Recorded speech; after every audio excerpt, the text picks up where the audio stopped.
Please welcome Professor Ricardo Climent.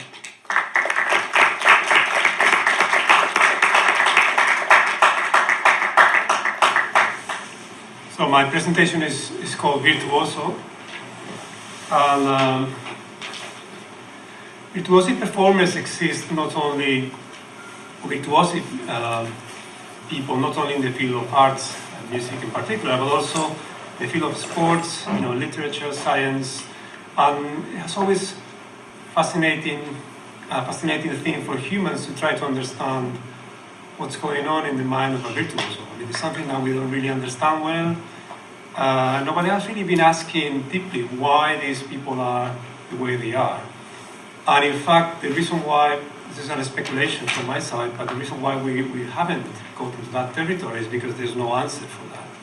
So, but the idea of this project called Virtuoso was to try to get a closer understanding, not a full understanding, but a step towards a response or an answer to this particular question. What are virtuoso people made of? Why are they so brilliant? And why are they, even the very good performers or very good football players are at this level, and there is someone that is always a step above? What is this small gap that makes them so different and so interesting as human beings? So I've been asking this question to myself for quite a number of years now, because I have the luxury to work with very good performers, virtuoso performers, including violin performers. And I was, they're difficult people, they have very strong personalities, and they like to change hotels 3 times in a weekend. But at the end of the day, you always say it was worth doing it because they have something that other performers don't provide to your music and to your ideas. So the Virtuoso project is a project that exactly investigates that, or try to address this difference between what is a very good, a very talented performer and someone above that step, which is a virtuoso violinist, violin player. I think we focus on the idea of the violin as an instrument, as a performance practice, but in theory it could be extended to other instruments, hopefully art forms. And one of the aims of the project was to construct a virtual trainer, virtual reality, augmented reality avatar, just to try to sort of use as a tool for the purpose of understanding that. So this is kind of a simulation of how the final virtuoso guy could look like. Sort of have a performer here, and then someone is performing in front of you something. Maybe with the data of a real-time virtuoso that you can benchmark to your own abilities and maybe progress in a quite difficult passage. Normally it takes about 20 years to master an instrument. So it started with a collaborative research SAMPIT organized at the University of Manchester back in May, if I remember correctly. So SAMPITs are mechanisms to accelerate research. Academics, it takes a long time for us to make collaboration across people from a different discipline. The same disciplines never come back. So the university found this formula that it's actually out there to see what was going on. If we could, in a very, one full session in one day, get academics to talk about it with people from industry and so on, and accelerate that research. It's a quick way to find partners, and they actually have a system which is quite efficient of matchmaking. It's kind of a Tinder for academics, sort of get people to different profiles and say, okay, you should sit in this table and some others in a different table.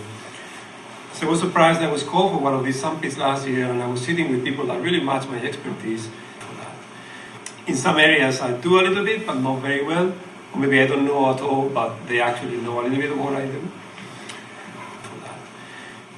So the idea was to, in that session, just produce a proof of concept, and then they provide the professional guide to address these means in just one single session.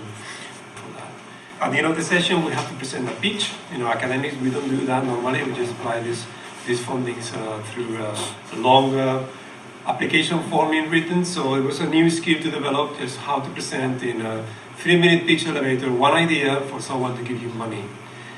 It was quite an interesting process, and actually our project was funded. So the Virtuoso team consists of people in music. It was actually at that time myself, and then Chris Rose, who is actually here sitting. People from Ion Reality UK, which is a multinational company that has something like 50-55 people in the north of Manchester working on augmented reality and virtual reality. They do simulators for training people, you know. And then a team of computer science, and also especially from the AMBS, so business school and computer science combined. So Richard Almendinger, Kieran Flanagan, Julia Handel, and also another PhD was hired for the project called Cameron Sun. So we also have a bunch of collaborators in terms of violin players that we hire for the sessions. Advisors in the field of music and interfaces and gaming also, and also a team of 3D modelers and riggers of 3D riggers of the final Virtuoso avatar. So in combination we have expertise in music, multimedia, game audio composition, max programming, studio recording as well, in data analysis in the area of economics, data science, simulation optimization, machine learning techniques, biology, economics and logistics, science and technology, machine learning, clustering, and so on and so forth. So it's quite a diverse, let's say, knowledge for just to see what the data was providing. And also in the field of augmented reality, virtual reality, we have marketing people from Ion, to commercialize the apps in the future. Phase one was to develop the concept of the idea, and we did that as part of the pitch, the summit. Then have a multimodal recording session, and we'll go in more detail just in a minute. Collecting all this data from the performers. Then data analysis of that to sort of a prototype level to see whether it was worth continuing. And then building a kind of a VR prototype that we can say, well, this is how it may look like, and kind of an inspiring idea. And then finally trying to drive some early conclusions towards for the funding or things like that. Building prototypes is always complicated because you want to develop the entire project. So the difficult thing is actually just to stay there and then just do the case for support for a bigger grant. So the multimodal recording sessions consisted of putting a couple of Mayo sensors. I'm going to pass them around.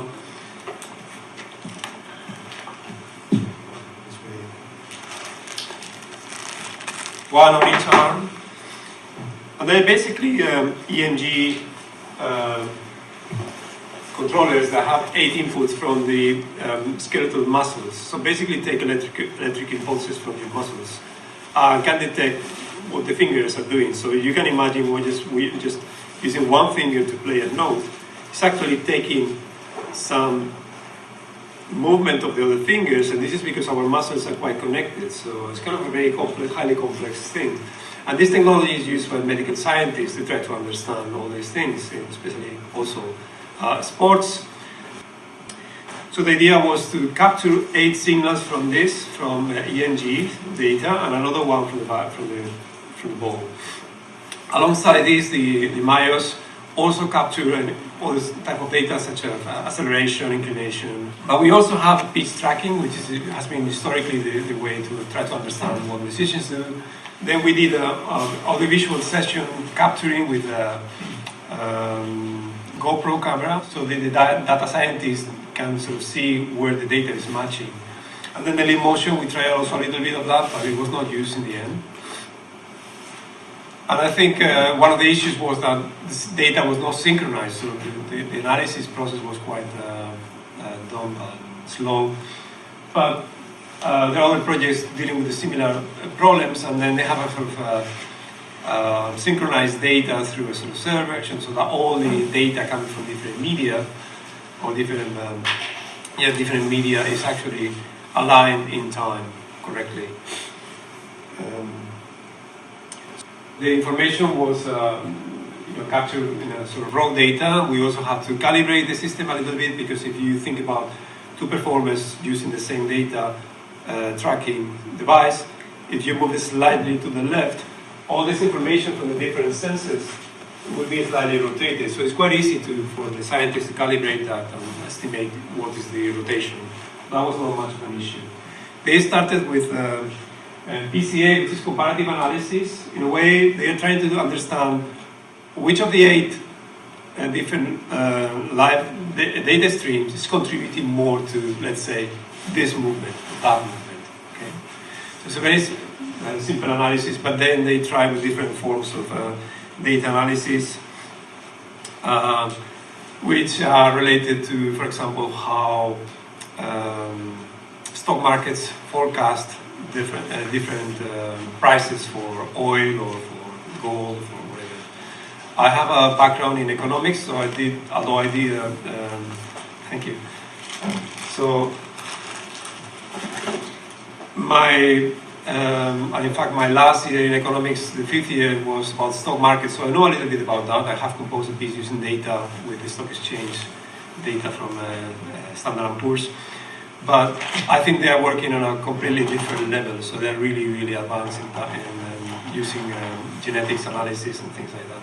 So the early conclusions were that yes, there was something there that was worth investigating. The virtual reality avatar looks like that, and then the final augmented reality model may look like that. So the performer is there, and the teacher, teacher assistant, is displayed alongside you. So this is an early animation in Blender for each of the fingering. And the idea will be that the data will be driving these models once applied to the game engine. And this is same idea already ported to Unreal and the Oculus Rift. So you can see that with the Oculus. With the Oculus will be difficult to use because it's a bit clumsy and then you don't see the instrument, but it's possible to add some sort of camera. In fact, we have a camera system that does that. You can see, you can render the room as the environment of the, let's say, the sky of your VR system.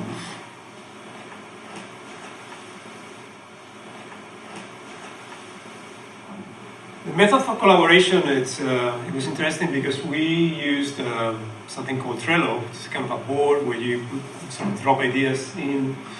And it was divided in areas, and it was connected to a cloud system where we have all the data. In fact, we have actually the original pitch here. And this is the sort of presentation Jane and myself did as part of the Sandpit Day. Background research, the meetings we had all stored here, the Mayo data captured here, sessions with different performers, the team also here, some research we did on Rocksmith, it's a very interesting game application, the website, and so on and so forth. So the main milestones of the project was coming after. We started with the Sandpit team meetings with a couple of months strategy to put the prototype together, hire people and do a feasibility study, kind of an initial marketing study. Then the project management, that was actually myself, had to identify the performers, hire the project assistants, and then do the multimodal recording sessions. So that was Chris's role more to organize these sessions. From the multimodal sessions, we passed this data onto the AMBS people, and they started to analyze and try to understand and benchmark the data between the different performers. So we did the designing the virtual prototype. So I did the first models in Blender, and it was passed on to Manu Samo and Sika, which is a cross-disciplinary project in Spain, architects and visual artists, and they did the final ones. And then the marketing study that's not completed yet. And then we build a kind of a roadmap for what's coming next. And I think I'm going to finish my presentation saying that in the concert today I will be doing something different. So I will be playing a piece from 2004 called Oxidizing the Spectrum that was done with in collaboration with Dr. Kwang Gan, a chemistry professor at the Queen's University of Belfast, where I spent a year just trying to learn how to how to grow microbial microbes within a microbial fuel cell system, just to generate some electricity and data, and therefore try to understand how could I use that for computational purposes. So, but what I've done is just to capture or use the original data saved in the laboratory on Excel to drive some of the Unreal Engine models. So we will play in live with Unreal Engine. And all the things you will hear, there are some of the original sounds taken from the premiere at the Botanic Gardens in Queen's University in Belfast, but also combined with some new sounds. Thank you very much.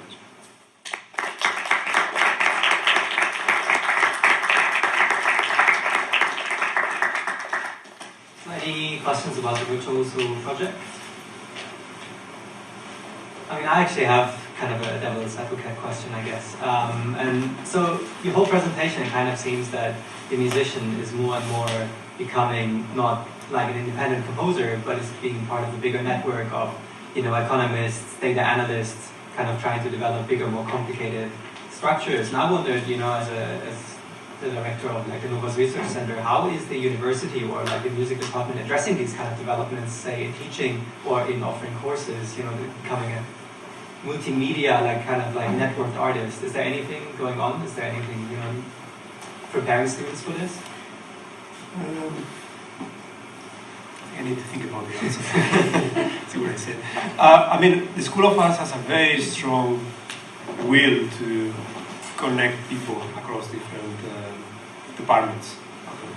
Departments don't exist anymore. Let's say disciplines within the humanities. The School of Arts is just a small part of the humanities. Actually, the MBS is part of humanities as well. And I think they have the mechanisms to do that quite often. But I don't think the university does so well in combining expertises from different schools. So, for example, chemical engineer is a completely different thing. I would never see a chemical engineer just coming to Martin Harris unless is a concert lover and comes on the Thursdays to our lunchtime concerts.